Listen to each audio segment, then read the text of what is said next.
All right, let's go inside the Texans now as this bye week wraps up for the Texans. They get ready, of course, to take on the Seattle Seahawks a week from tomorrow night, Monday Night Football against the Seahawks. We are joined by our Texans insider, Aaron Wilson, for click2houston.com. And Cody Stoots has been in here many times as well. You can find him on YouTube. You've got Houston Football. You've got S&L. You guys are all over it with Landry Locker. Y'all do a great job as well. We're having a blast, man. I'm pumped to be on the big TV tonight, the big screen. All Absolutely. Right. You guys do so much during the week, and it's been a kind of a weird, quiet week, but everybody's kind of pushing that reset button.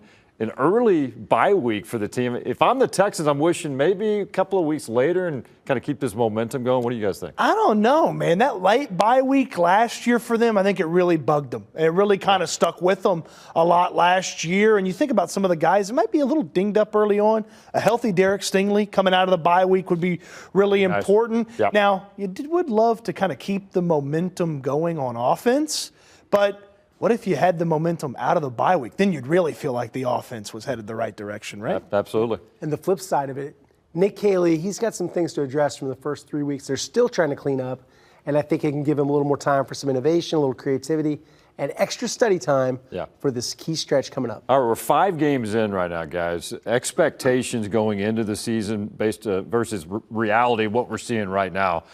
2-3 after a couple of wins, thanks to that fourth quarter against the Titans. They got it done. And, of course, they dominated a banged-up Ravens football team. How happy are you guys with the way they bounced back, and what do we take from those 2 wins? The Titans are not very good. The Ravens were not the Ravens. Do you still take some positive momentum out of that or wait until you face a team that's legit? Look, when you play the win-win, loss game when the schedule comes out, you didn't think they were going to be 2-3. You thought probably 3-2, and then if they're really good, maybe 4-1 headed into the bye week. But after that 3-game start, to be 2-3, I mean, you got to be really excited about the situation that the Texans have found themselves in. And I don't care about the opponents. Okay, you know who else hadn't beaten anybody? The Indianapolis Colts. They're in first place in your division. They hadn't beaten anybody worth a hoot. I mean, they should have lost to the Denver Broncos. Yeah. So I'm not counting who the opponents are because it looked good against those opponents, and it wouldn't have looked that good those first 3 weeks. They figured something out, and they got it going, Aaron. Right. Inside the building, there is guarded optimism. They're not patting themselves on the back too much. I thought Kamari Lassiter put it perfectly. I'm hungry. I'm not satisfied. And he had an interception. He had a blowout win. I think that's the right attitude. They should not be cocky about anything, but they should at least have some pride that they beat the teams they're supposed to beat, and maybe that lends itself to a promise of future victories. Well, and think about how many times in DeMeco Ryan's tenure, it's popped up a couple times where they haven't handled their business. When they needed to handle business, they handled business these past couple of games. No doubt about that. Division race right now. You just mentioned the Colts. You got the Jaguars off to a nice start as well. After 5 weeks, Texans are looking up. Do we make too much of that at this point? Cody, we'll start with you because at the end of the day, we are only 5 games into this. I'm kind of a keep my eyes on my own paper type of guy. You know, you do have the Jaguars coming up here at the end of that next homestand, and you'll get the Tennessee Titans, and then it's after Thanksgiving before you play the Colts. Right. They could be a totally different team. Got them on the road first, and then you get them here at the end of the season. Yeah, Daniel Jones could turn back into a pumpkin by then. So I'm not super worried about them. I don't love what the Colts have done. I actually feel like the Jags are slightly better than the Colts so far, and I feel like they could build some momentum. But if you could stifle that Jags momentum here in about a month, that'd go a long way to getting back in this divisional race. Singular focus, laser focus on self-improvement. That's what the Texans have to be about. They can't do a bunch of standing watching. They've got to look at themselves, look inward, because the Colts and the Jaguars, that'll figure itself out. And yeah, the Jaguars, their defense, so opportunistic. I'm impressed with them. And then the Colts, Daniel Jones, Shane Steichen, that's a heck of a collab. But those games, they'll tell the tale later. All right, let's work our way behind us here inside of Studio A. Do a little bit more of a breakdown, guys. The state of the Texans, if you will. Again, we're 5 games in. This is going to be a long football season ahead.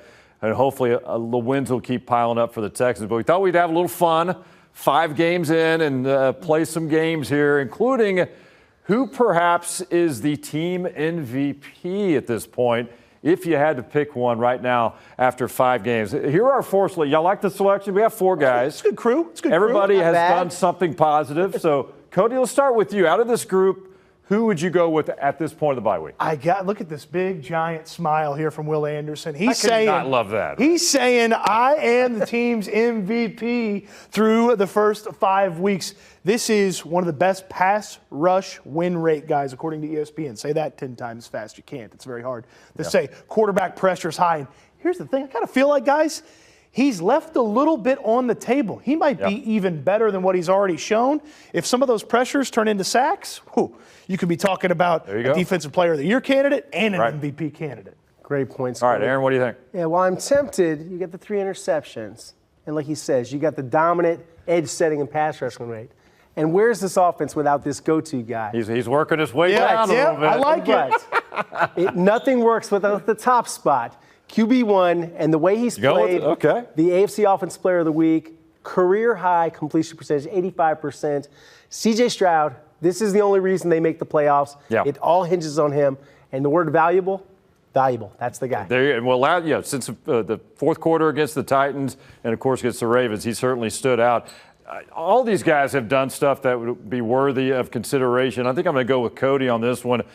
Sorry, CJ. Sorry, Nico and Jalen. Will has been a beast, and I think early on when they struggled, the defense has kind of carried this team for the most part, and guys like Will Anderson Jr. have stood out and, again, helped them get to where they are right now at 2-3. Let's keep it moving now. The next question we're asking as we hit the bye week and as the bye week wraps up, if we could change this now to the top rookie on this football team after 5 ball games. Again, your choices, guys: Marks, Ursery, Higgins, and Jalen Noel. Cody, start it off. I'm going with the big guy, okay? When you are a rookie and you're tasked with one of the most difficult jobs in all of football, Ariante Ursery has done a really good job. Now, it's been a roller coaster a couple different times. There have been some moments where it hadn't looked so good. You think about the end of the Jacksonville game. But this is a guy that's shown the ability to handle that very important spot on this team. I love what the big fella's put together. A lot's been on his plate, and he's answered. A lot's been on his plate. Yep. There's going to be even more. There's going to be even tougher challenges, but I love what Ursery's brought to the table so far, and I feel like if he can be a steady force for that line, you can really have a nice offensive line for once in a while. There you go. Wouldn't that be nice? Aaron, what do you think? Absolutely. Hey, a distant memory, right? Him getting bull rushed by Byron Young. The struggles against some of the other opponents. The improvement is there, and he's the most important rookie if we were doing that category because protecting C.J. Stroud's blind side, it's right there. But the most successful rookie, the top rookie, is Woody Marks. Yeah. And Woody Marks, what he did, they don't win that Titans game without him. Yeah. He got in the end zone a couple of times. This guy should get more touches, and maybe he'll be one of the more valuable players on the team by the end of the season. All right, so I'm with Cody. I love Ursery. I like what he's done. I'm really high on Higgins and Nolan. I think they've got just, the ceiling's very high on these guys. And they've had their moments for sure. But consistency, in my opinion, I'm going to go with Aaron on this. I like how Woody Marks has stepped up. I like how he's tag teaming with Chubb a little bit. He can not only run the ball, he can catch the ball out of the backfield as well. And again, he's a rookie. I mean, he's going to keep learning and growing. And we're going to get to the concerns here in a moment because they're missing a running back that everybody would love to see. But I'm going to go with Woody Marks right now as the top rookie after 5 ball games. And, of course, this list could change in the next 6-8 weeks. Huh? You know what's really fun about Woody Marks? Amongst rookie pass catchers, he's one of the best pass catchers, including rookie tight ends, rookie wide receivers. And he's a running back. There's a lot more for him. It's very exciting. Yeah, he's a fun player to watch, as advertised for sure. All right, last graphic we've got now, the top concerns at bye week for the Texans. We're all out of Texans asking the questions, talking with the guys, and we heard from Nick Caserio early this weekend, D'Amico Ryans. Top concerns at the bye week. We put these up here, guys, in no particular order. If you guys have another concern that's not on the list, let us know about it. Penalties, the health situation of the Texans, especially, and we have Joe Mixon there on that list. Turnovers and offensive consistency. At this point, 5 games in, Cody, we'll begin with you.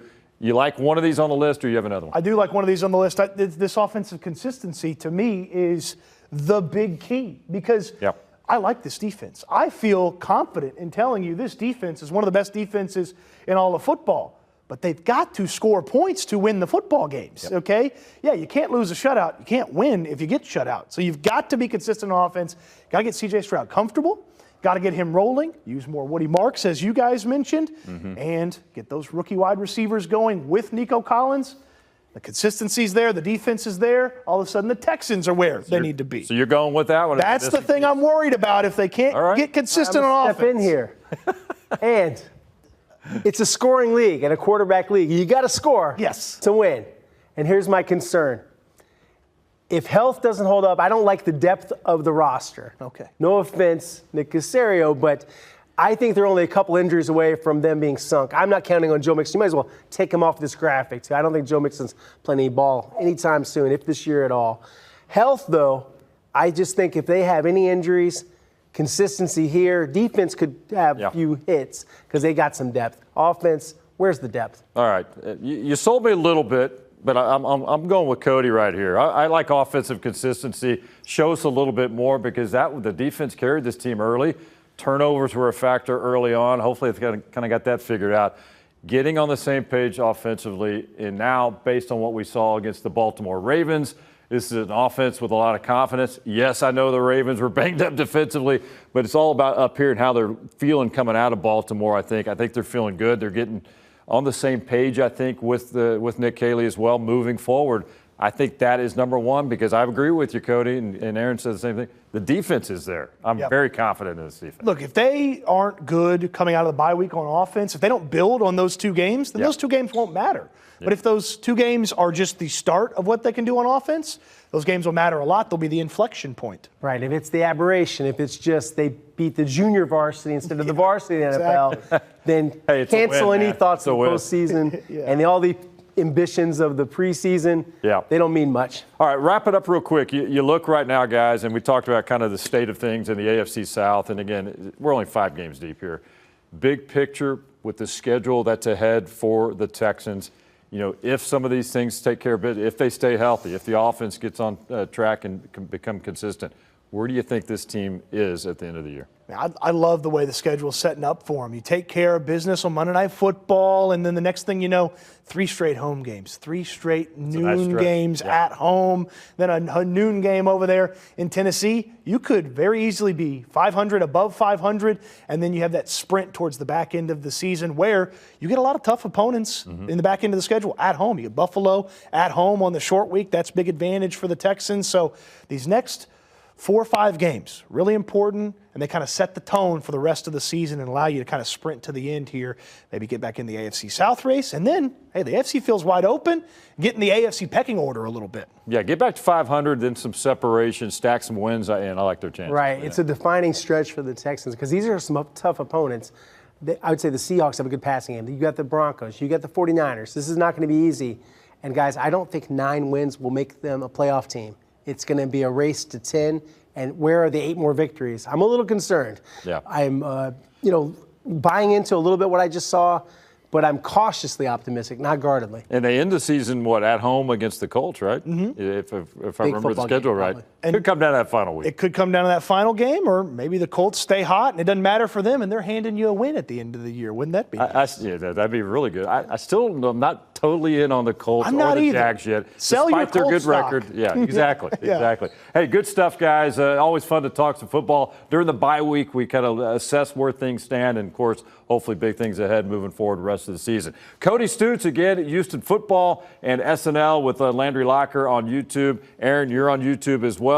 You also with clicktohouston.com. So great content. It's everywhere. It's going to be a fun rest of the football season. Appreciate it, guys.